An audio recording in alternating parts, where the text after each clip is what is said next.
Dear citizens, distinguished guests, ladies and gentlemen, on the eve of the 56th Republic Day of India, it gives me great pleasure in extending my greetings to all of you, including those living abroad. I convey my special greetings to the members of our armed forces and the paramilitary forces who guard our frontiers on the land, the sea and the air, and also the internal security forces. While we are saddened by the wrath of the tsunami waves, we are not disheartened. The central and state governments, with utmost seriousness and sincerity, have reached out to those who needed help and are in the process of providing relief that will at least partially wipe out the pains caused by the tsunami. During this period of active relief operations, my heart was with you, but I did not make visit because the members of the government and non-government organizations were deployed in large numbers in the relief operations which were in full swing. Reviews were taken by our Prime Minister, governors, the chief ministers of the respective states, and the governor of Andaman and Nicobar Islands. Now I feel that the time has come for me to join you, my fellow citizens, to study the process of the reconstruction of homes and bringing back normalcy. I take this opportunity to bring to your kind notice that after becoming president of this great nation, I have met more than 600,000 children from all parts of our country, including the children of rural area. During my interaction with them, they posed a series of questions with affection. They asked me, Mr. President, you saw us smile when we were 5 years old. We smiled because we were blossoming innocently. When we came to our teens, smiles slowly faded away and the signs of concern appeared. You said it is because of our anxiety about our future. This anxiety almost took away our smiles. When we complete our education, the topmost questions in our mind were, what would I do after my education? Will I get an employment?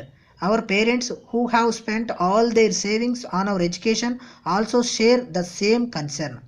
Mr. President, will I get a proper employment and be able to contribute to India to make it a developed nation? These questions really made me to think and think. The concerns about employment are not only for those who are fortunate enough to have school and college education. It is the same fading away of smiles and the shuttering of the dreams in the eyes that we see in every cross section of the youth in the country. The only answer to retain the smile from the child to the youth is to generate employment. It represents the aspirations and anxiety of nearly 500 million youths of our nation. Hence, I have selected the topic for the Republic Day address as Action Plan for Employment Generation. In my earlier address to the nation on the eve of the 58th Independence Day, I talked to you on education for dignity of human life. The whole purpose of education in a country like India is to develop and enhance the potential of our human resource and progressively transform it into a knowledge society. The knowledge society will be a society producing products and services that are rich in both external and internal talents, thus creating value added products. I take this opportunity to convey that the real capital of this knowledge society will be its knowledge workers. The society will be highly influenced in creating knowledge intensive environment along with enabling process to efficiently create, share, use and protect the knowledge. Our education system should realign itself at the earliest to meet the needs of the present day challenges and be fully geared to participate in the transformation of our society in particular and thereby changing the situations prevailing in the nation at large.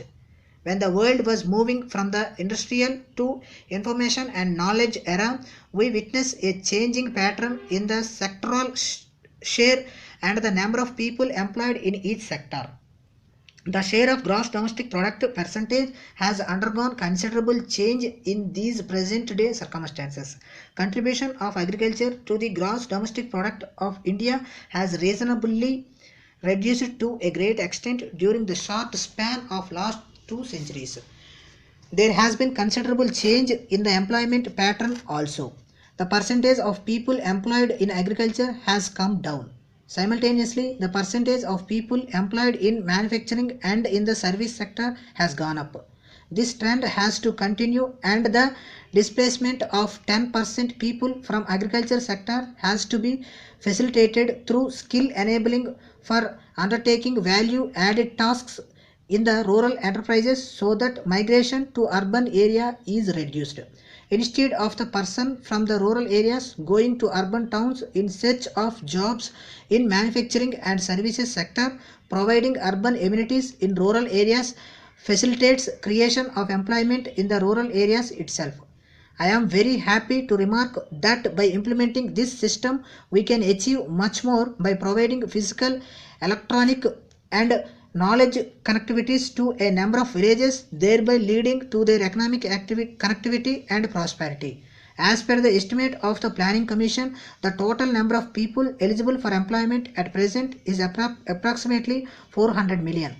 In addition, there is a need to find value-added employment for those employed in the agricultural sector in the rural areas.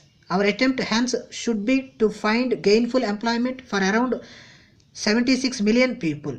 This will add to our national productivity and will ensure a sustained growth for the coming decade, which is an essential need for India to become a developed country by the end of the next decade. Dear citizens, let us rededicate ourselves on this auspicious occasion of the 56th Republic Day celebration to build our nation as a proud nation which provides employment to one and all, leading to economic prosperity and a nation of civilization, heritage with value system. I hope and trust that you will all extend your hands in making our nation a developed nation by the end of the coming decade. Jai Hind.